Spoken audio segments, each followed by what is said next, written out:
Friends, welcome to my YouTube channel civil Amit. आज हम लोग डिस्कस करने चल रहे हैं DSSB प्रीवियस ईयर 2019 की, जो कि 23 अक्टूबर 2019 को सेकेंड शिफ्ट में हुआ था। आज हम लोग इसका डिटेल्ड सॉल्यूशन देखेंगे और अगर आप लोग को इसका PDF चाहिए होगा तो हमारे टेलीग्राम चैनल सिविल अमित को ज्वाइन कर लीजिएगा या इसका लिंक आप लोग को डिस्क्रिप्शन में मिल जाएगा। तो चलिए अब हम लोग स्टार्ट करते हैं अपने पेपर को। तो इसमें फर्स्ट क्वेश्चन जो आया हमारा वो आया है कि 1 bar hydrostatic force is equal to. तो 1 बार हाइड्रोस्टैटिक फोर्स जो होता है हमारा वो 100 किलो पास्कल के बराबर होता है।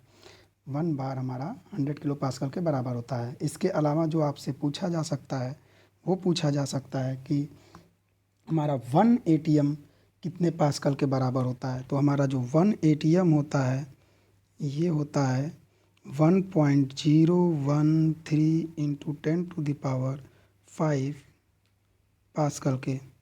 और अगर यही पूछता है कि 1 ATM कितने बार के बराबर होता है तो ये होता है हमारा 1.013 बार के। और इसके अलावा जो एक फेमस क्वेश्चन पूछता है वो होता है कि 1 पास्कल हमारा कितने बार के बराबर होता है या एक बार कितने पास्कल के बराबर होता है।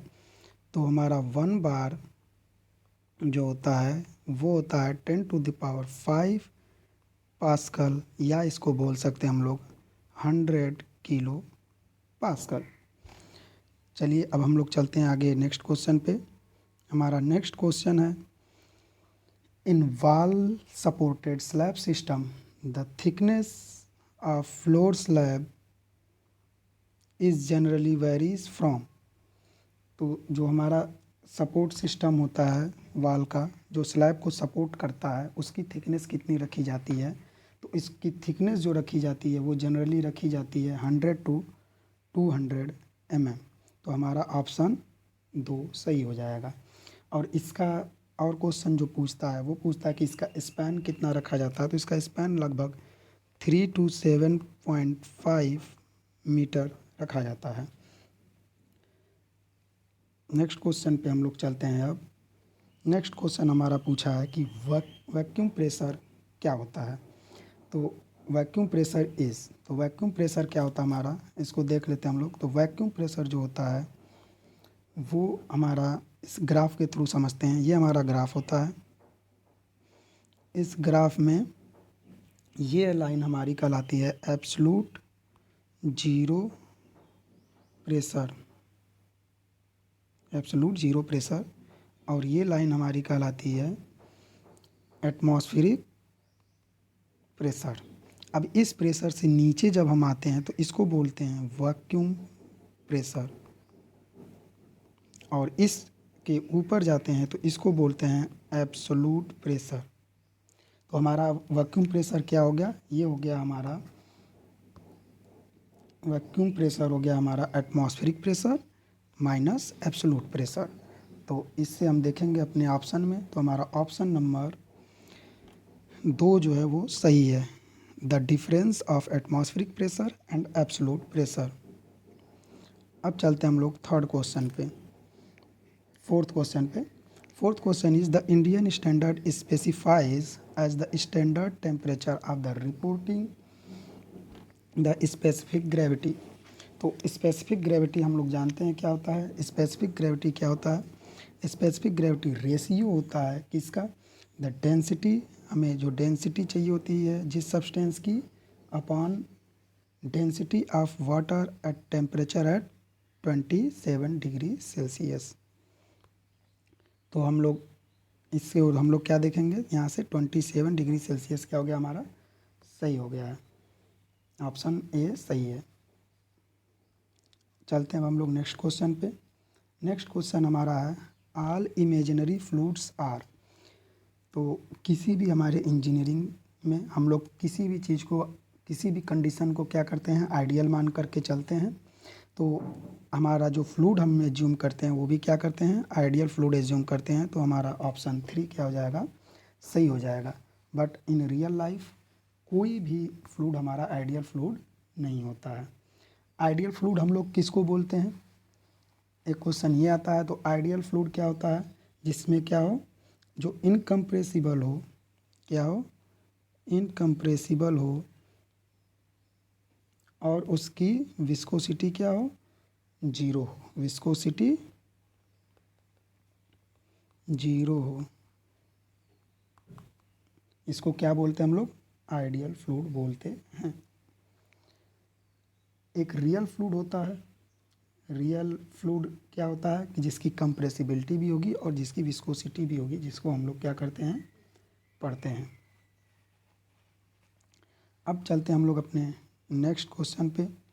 नेक्स्ट क्वेश्चन है हमारा, the resultant force on a sluice gate F equal to, where F pressure force on the upstream side of the sluice gate and F2 equal to pressure force on the downstream side of the sluice gate। तो इसको हम लोग समझते हैं कि एक sluice gate होता है तो उस पर कौन कौन से फोर्स किधर से लगते हैं। तो सपोज़ करिए हमारा एक स्लुइस गेट है, इस स्लुइस गेट पे हमारे दो फोर्स लगते हैं, एक इधर से जो हमारा वाटर लगाता है, जो वाटर लगाता है, और एक फोर्स इसके जस्ट अपोजिट लगता है जो इस वाटर फोर्स को क्या करता है, काउंटरएक्ट करता है, जिससे हमारा स्लुइस गेट क्या रहे, खड़ा रहे। तो अगर हम मान लेते हैं ये वाटर फोर्स हमारा लगने वाला F1 है और इधर से फोर्स लगने वाला F2 है, तो हम देख सकते हैं कि ये दोनों फोर्स एक दूसरे के अपोजिट हैं, तो ये दोनों क्या हो जाएंगे, माइनस हो जाएंगे। तो अब हम चलते हैं अपने ऑप्शन पे। तो हमारे ऑप्शन में क्या है, option number 2 F1 minus F2। तो हमारा ऑप्शन नंबर 2 क्या हो जाएगा, यहाँ से सही हो जाएगा। अब चलते हैं नेक्स्ट क्वेश्चन पे। नेक्स्ट क्वेश्चन हमारा बोलता है, a curve with flat portion represent represent a soil in which some intermediate size particles are missing. Such soil is known as। वो क्वेश्चन में क्या बोला है कि अगर कहीं पे हमारा फ्लैट पोर्शन, कोई कर्व हम किसी सॉइल के लिए ड्रॉ करते हैं, तो अगर वो फ्लैट पोर्शन शो करता है तो उसको हम लोग क्या बोलते हैं। तो पार्टिकल साइज का जो कर्व हम लोग ड्रॉ करते हैं उस पर क्या करते हैं, इस पे हम लोग ड्रॉ करते हैं ऐसे, जिसके हम लोग वाई एक्सिस पे डिनोट करते हैं परसेंटेज फाइनर, और एक्स एक्सिस पे डिनोट करते हैं हम लोग पार्टिकल साइज डी। अब यहाँ से हम लोग क्या करते हैं, कर्व ड्रॉ करते हैं। कर्व ड्रॉ एक होता है, जैसे ये हो गया हमारा वेल ग्रेडेड, जिसमें क्या होगा कि सभी प्रकार की जो हमारी डायमीटर की सॉइल है वो प्रेजेंट रहेगी। एक होता है गैप ग्रेडेड, जो अचानक से क्या रहेगी, फ्लैट रहेगी, मतलब गैप रहेगा, उसके बाद फिर हमारा सभी प्रकार के मौजूद रहेंगे।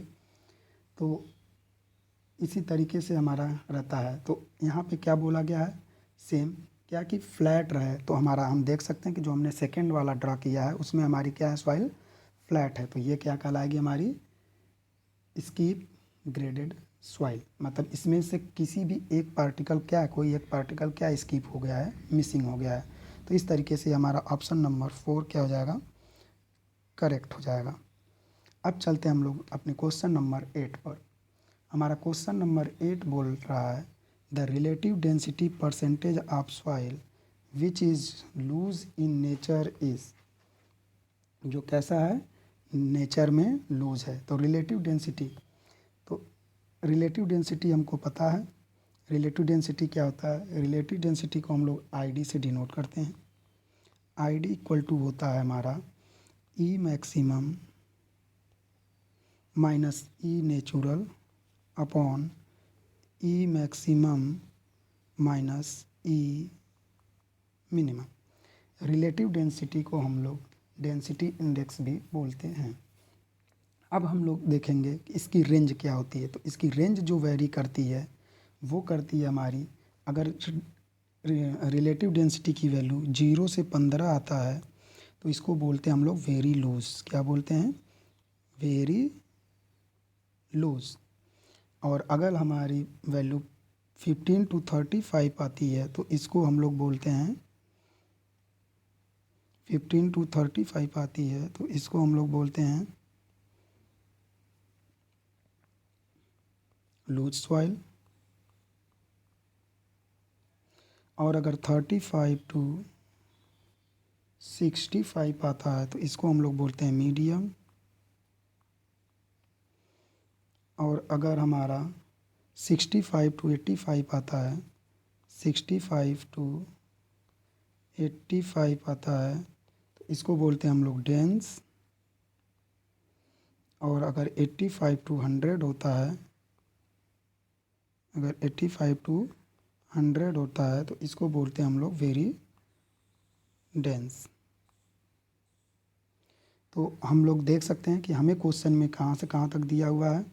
हमें क्वेश्चन में दिया हुआ है कि relative density just lose nature में है, तो लूज नेचर के लिए हम लोग ने देखा था कितना होता है 15 टू 35, तो 15 टू 35, तो हमारा ऑप्शन नंबर 3 सही हो जाएगा। अब आते हैं हम लोग क्वेश्चन नंबर 9 पे। 9 क्वेश्चन नंबर हमारा है कि the clay whose sensitivity range from 8 to 16 has which kind of structure. तो बोला क्या है कि वो सॉइल जिसकी सेंसिटिविटी कितनी हो 8 से 16 होगी, उसकी स्ट्रक्चर कैसा होगा। तो सेंसिटिविटी क्या होता है, तो सेंसिटिविटी जो होती है हमारी वो होता है, तो सेंसिटिविटी क्या होता है, सेंसिटिविटी होता है हमारा ये रेशियो होता है हमारे अनकन्फाइंड कंप्रेसिव स्ट्रेंथ में जो अनडिस्टर्ब्ड सॉइल होगा और unconfined compressive strength of remoulded soil. मतलब जो सेंसिटिविटी होती है इसको हम लोग एस से डिनोट करते हैं, एस आर से। सेंसिटिविटी क्या हो जाएगी, unconfined compressive strength of undisturbed upon compressive unconfined compressive strength of remoulded. अब हम लोग देखेंगे इसकी रेंजेस। तो रेंजेस में क्या होता है कि रेंजेस में अगर हमारा एक आता है, अगर हमारा एक आता है तो ये क्या होता है हमारा इनसेंसिटिव होता है। क्या होता है, इनसेंसिटिव। और अगर हमारा 2 से 4 आता है, 2 से 4 आता है तो ये क्या होता है हमारा नॉर्मल होता है, नॉर्मल, या इसको हम लोग बोलते हैं लो। इसके बाद अगर 4 से 8 आता है तो इसको बोलते हैं हम लोग सेंसिटिव।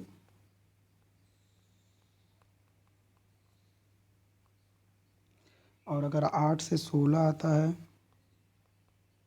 तो इसको बोलते हैं हम लोग एक्स्ट्रा सेंसिटिव।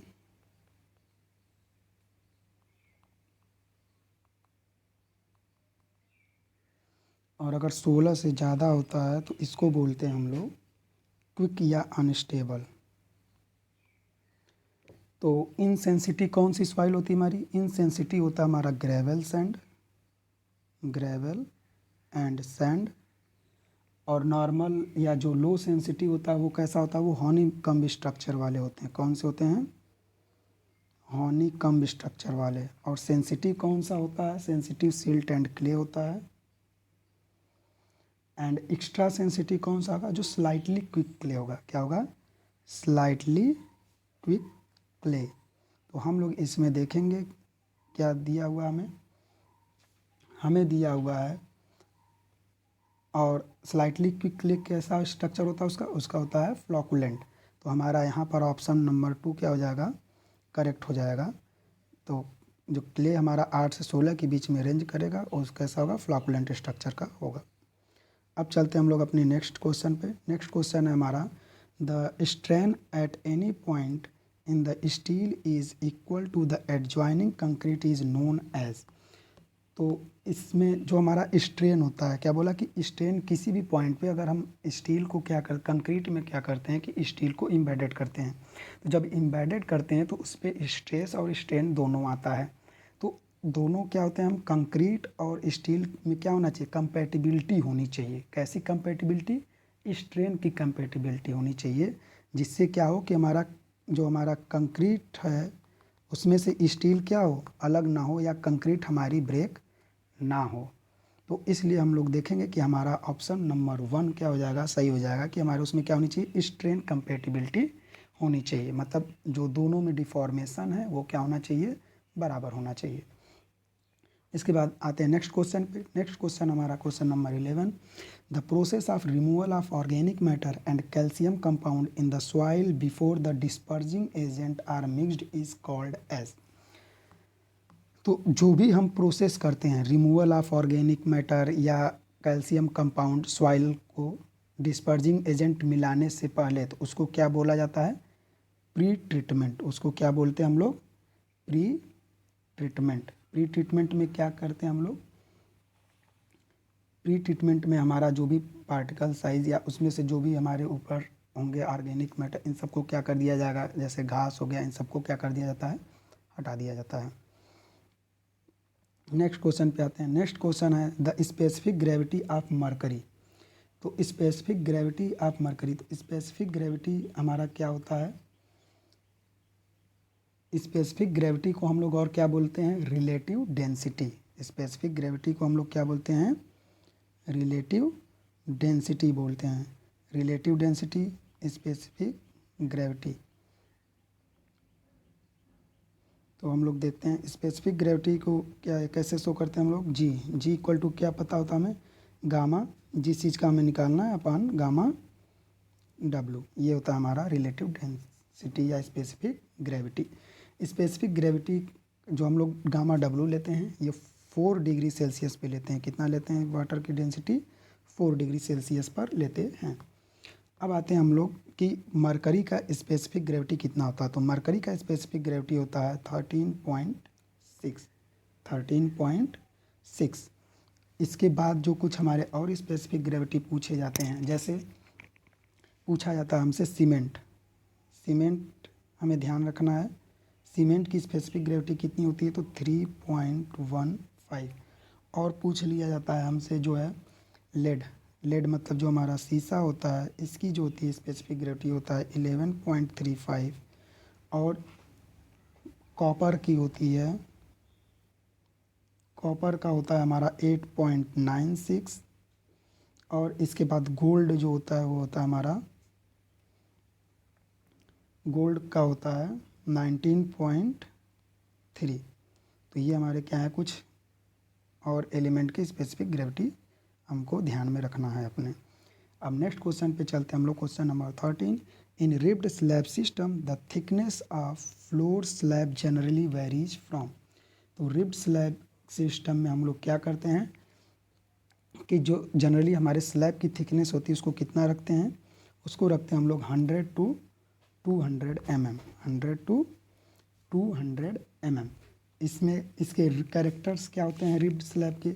ये कैसा होता है? ये फ्लैट एरिया जहाँ होता है हमारा, जो हमारा फ्लैट एरिया जैसे हम लोग जनरली अपने यहाँ देखते होंगे, वहाँ के लिए बहुत ही यूजफुल होता है। और ये कंक्रीट जो होती है बहुत कम यूज होती है as compare to other concrete volume में। और रेनफोर्समेंट इसमें क्या किया जाता है? प्रोवाइड किया जाता है in the form of mess और इंडिविजुअल बार। जनरली इसको हम लोग क्या कर सकते हैं? अपने यहाँ छत पर देख सकते हैं, जो हमारा रूफ बना होता है वो रिब्ड स्लैब सिस्टम ही होता है। अब चलते हैं इसके बाद हम लोग नेक्स्ट क्वेश्चन पे। नेक्स्ट क्वेश्चन है हमारा what is the defined as water content corresponding to arbitrary limit between liquid and plastic stage of consistency of soil.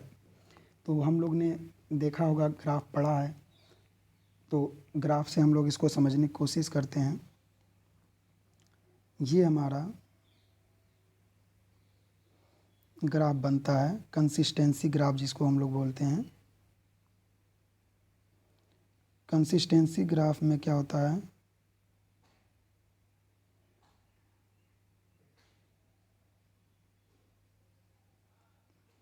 ये ऐसे चलता है फिर ऐसे जाता है, यहाँ तक जो होता है हमारा, इसको बोलते हैं हम लोग श्रिंकेज लिमिट, इसको बोलते हैं हम लोग प्लास्टिक लिमिट, और इसको बोलते हैं हम लोग लिक्विड लिमिट। तो ये हमारा होता है सेमी सॉलिड स्टेज में, सॉलिड स्टेट में, ये होता है हमारा सेमी सॉलिड स्टेट में, ये होता है हमारा प्लास्टिक स्टेज में, और ये होता है हमारा लिक्विड स्टेट में। तो और इस पे हम लोग क्या करते हैं, इधर चलता है हमारा वाटर कंटेंट और इधर चलता है हमारा वॉल्यूम, इस पे हम लोग रिप्रेजेंट करते हैं। तो हम लोग से क्या पूछा है? हम लोग से पूछा गया है कि जो हमारा वाटर कंटेंट है वो किसके बीच में लाई कर रहा है? हमारा लिक्विड लिमिट और प्लास्टिक लिमिट। तो लिक्विड लिमिट और प्लास्टिक स्टेट, लिक्विड स्टेट और प्लास्टिक स्टेट, तो ये देख सकते हैं हम लोग लिक्विड स्टेट है और ये प्लास्टिक स्टेट है। लिक्विड स्टेट और प्लास्टिक स्टेट के बीच में क्या आ रहा है हमारा, लिक्विड लिमिट आ रहा है। तो इस लिक्विड लिमिट आ रहा है, तो यहाँ से हमारा ऑप्शन क्या हो जाएगा, ऑप्शन नंबर 2 सही हो जाएगा। क्या चीज़, लिक्विड लिमिट। इसके अलावा अगर आपसे और पूछा जाता तो और कौन कौन सी लिमिट होती हैं, तो एक होता है हमारा कंसिस्टेंसी लिमिट। कंसिस्टेंसी लिमिट क्या होता है हमारा, इसको हम लोग IC से डिनोट करते हैं। ये क्या होता है, WL minus W upon WL minus WP, मतलब water content and liquid limit minus natural water content upon water content and liquid limit minus water content and plastic limit, जो कि इससे क्या होता है, रिलेटेड होता है। अब चलते हैं हम लोग अपने नेक्स्ट क्वेश्चन पर। नेक्स्ट क्वेश्चन हमारा है the ratio of plasticity index to flow index is known as. जो हमारा रेशियो होता है प्लास्टिसिटी इंडेक्स का और फ्लो इंडेक्स का, उसको हम लोग क्या बोलते हैं। तो जो रेशियो होता है प्लास्टिसिटी इंडेक्स और फ्लो इंडेक्स को, उसको हम लोग बोलते हैं टफनेस इंडेक्स। क्या बोलते हैं उसको, toughness index. Toughness index IT equal to हो जाता है हमारा किसका, plasticity index IP upon flow index to flow index IP upon IF। इसके बाद और कुछ इंडेक्स बोले जाते हैं, जैसे लिक्विडिटी इंडेक्स। लिक्विडिटी इंडेक्स क्या होता है हमारा, लिक्विडिटी इंडेक्स होता है हमारा, लिक्विडिटी इंडेक्स होता है IL equal to water content and natural state upon water content and plastic limit state upon IP। और इसके बाद एक कंसिस्टेंसी होता है जो हम लोग ने ऊपर देख लिया था। अब चलते हैं हम लोग अपने नेक्स्ट क्वेश्चन पे। नेक्स्ट क्वेश्चन है हमारा the value of density of water is. तो जो वाटर की डेंसिटी लेते हैं हम लोग, ये किस ग्राम में, तो ग्राम में कितना लेते हैं हम लोग, 1 ग्राम पर सेंटीमीटर क्यूब। 1 ग्राम पर सेंटीमीटर क्यूब लेते हैं। और अगर इसको हम लोग केजी में कन्वर्ट करते हैं, तो केजी में क्या हो जाता है हमारा, इसकी डेंसिटी 1000 केजी पर मीटर क्यूब। और अगर इसको हम लोग किलो न्यूटन में बदलेंगे, तो किलो न्यूटन में बदलने के लिए क्या करेंगे हम लोग, 1 केजी इक्वल टू होता है 10 न्यूटन। तो 10 से मल्टीप्लाई करेंगे और फिर क्या कर देंगे, 1000 से डिवाइड करेंगे इसको किलो न्यूटन में बदलने के लिए, तो ये कैंसिल आउट हो जाएगा। तो यहाँ से हमारा आ जाएगा कितना, 10 किलो न्यूटन, 10 किलो न्यूटन पर मीटर क्यूब। तो हमारा इसका SI में कितना हो जाएगा, 10 किलो न्यूटन पर मीटर क्यूब। अब चलते हैं हम लोग अपने नेक्स्ट क्वेश्चन पे। नेक्स्ट क्वेश्चन है हमारा the CGS unit of viscosity is. तो विस्कोसिटी जो होता है हमारा 2 टाइप का होता है। कौन कौन सा होता है, एक डायनेमिक विस्कोसिटी होता है, एक कौन सा विस्कोसिटी होता है, एक होता है डायनेमिक विस्कोसिटी, एक होता है डायनेमिक विस्कोसिटी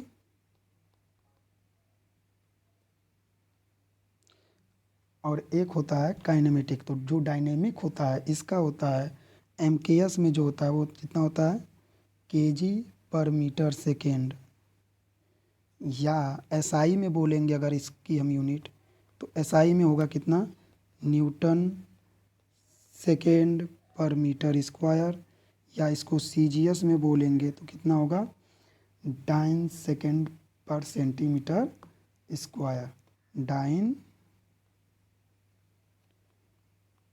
सेकेंड पर सेंटीमीटर स्क्वायर। अब एक होता है हमारा, तो हम यहाँ से अपने ऑप्शन से देख सकते हैं कि यहाँ पे किसकी बात की गई है, डायनेमिक विस्कोसिटी की बात की गई है। तो डायनेमिक विस्कोसिटी की क्या हो जाएगा ऑप्शन, यहाँ से हमारा ऑप्शन नंबर 3 हमारा जो है वो सही हो जाएगा, डायनेमिक सेकेंड पर सेंटीमीटर स्क्वायर। हमने बोला था 2 टाइप का होता है, तो एक दूसरा टाइप जो होता है वो होता है हमारा काइनेमेटिक विस्कोसिटी। तो जो काइनेमेटिक विस्कोसिटी की होती है, काइनेमेटिक विस्कोसिटी जो होता है इसकी जो डेंस यूनिट होता है वो कितना होता है, मीटर स्क्वायर पर सेकेंड, मीटर स्क्वायर पर सेकेंड, या हमारा कितना होता है, अगर हम इसको सीजीएस में बोलेंगे तो सीजीएस में होता है हमारा सेंटीमीटर स्क्वायर पर सेकेंड। और यहाँ से एक और क्वेश्चन आता है क्या कि वन स्ट्रोक कितना होता है, तो वन स्ट्रोक इक्वल टू हो जाता है यहाँ से 0.0001 मीटर स्क्वायर पर सेकेंड। मीटर स्क्वायर पर सेकेंड क्या है, ये हमारा काइनेमेटिक विस्कोसिटी का यूनिट होता है। चलिए अब चलते हैं हम अपने नेक्स्ट क्वेश्चन पे। नेक्स्ट क्वेश्चन हमारा क्वेश्चन नंबर 18 है। क्वेश्चन नंबर 18 है हमारा, surface tension can be defined as. तो सरफेस टेंशन हमारा क्या होता है, सरफेस टेंशन होता है जो भी किसी भी लिक्विड सरफेस पर, किन्हीं दो लिक्विड सरफेस के कांटेक्ट पे आने पर, किन्हीं दो फ्लूइड के आपस में कांटेक्ट पे आने पर जो उनके फेस पे, जो उनके सरफेस पे जो टेंशन फोर्स आता है उसको क्या बोलते हैं हम लोग, सरफेस टेंशन बोलते हैं। तो हम लोग देख सकते हैं कि यहाँ पे जो दो फ्लूइड की बात की गई है वो की गई है किसकी, लिक्विड एंड गैस की। तो देख लेते हैं टेंसाइल फोर्स। तो फर्स्ट ऑप्शन हमारा force acting on surface of liquid in contact with ground. तो यहाँ पे फ्लूइड तो है नहीं, ग्राउंड हमारा, तो गलत option. The compressive force acting on the surface of liquid in contact with a gas, compressive force बोला है तो ये भी गलत, क्योंकि क्या होता है हमारा टेंशन फोर्स होता है। The tensile force acting on the surface of liquid with contact with a gas, ये ऑप्शन हमारा क्या हो जाएगा, सही हो जाएगा। और चौथा क्या बोला है, शियर फोर्स, तो ये भी क्या हो जाएगा हमारा, गलत हो जाएगा। तो टेंशन फोर्स क्या होता है हमारा, सरफेस टेंशन क्या होता है, सरफेस टेंशन किन्हीं भी दो फ्लूइड के सरफेस के बीच में लगने वाले टेंशन फोर्स को बोलते हैं। अब चलते हैं हम लोग नेक्स्ट क्वेश्चन की तरफ। नेक्स्ट क्वेश्चन है हमारा, which water is subjected to polar electrostatic and ionic binding force. तो कौन सा वाटर बोल रहा है हमारा कि पोलर, जिसमें हमारे इलेक्ट्रोड्स हों, आयनिक बॉन्ड बनता हो, तो ऐसा कौन से बॉन्ड में होगा हमारा, जो हमारा सॉल्वेंट वाटर होगा। कौन सा बॉन्ड, सॉल्वेंट वाटर, मतलब जिसमें कुछ क्या हो, मिला हो। स्ट्रक्चरल वाटर में नहीं होगा, गलत हो जाएगा। पोर वाटर में नहीं होगा, गलत हो जाएगा। सॉल्वेंट वाटर में होगा। अगर जैसे हम सॉल्वेंट वाटर में क्या मिलाते हैं, NaCl मिला देते हैं, नमक मिला देते हैं। अगर हम लोग सॉल्वेंट वाटर में NaCl मिला देते हैं तो हमारा क्या बन जाता है, ये हमारा बन जाता है, तो ये हमारा क्या बन जाता है, NaOH प्लस HCl। तो इसमें क्या आ गया हमारा, आयन आ गया। जैसे सोडियम पे प्लस आयन, OH पे माइनस आयन। तो ये क्या कर देता है, हमारे आयन को, वाटर को क्या कर देता है, आयनिक बॉन्ड दे देता है। हमारा नेक्स्ट क्वेश्चन है, next question is the clay whose activity is higher than 1.40 is generally called as. तो एक्टिविटी, एक्टिविटी क्या होता है, एक्टिविटी हमको पता है कि ये किसका रेशियो होता है, एक्टिविटी हमारा रेशियो होता है आईपी का। एक्टिविटी किसका रेशियो होता है, IP upon percentage of clay finer than 2 micron, percentage of clay particle finer than 2 micron. ये हमारा क्या कहलाता है, इन दोनों का रेशियो क्या कहलाता है, एक्टिविटी कहलाती है।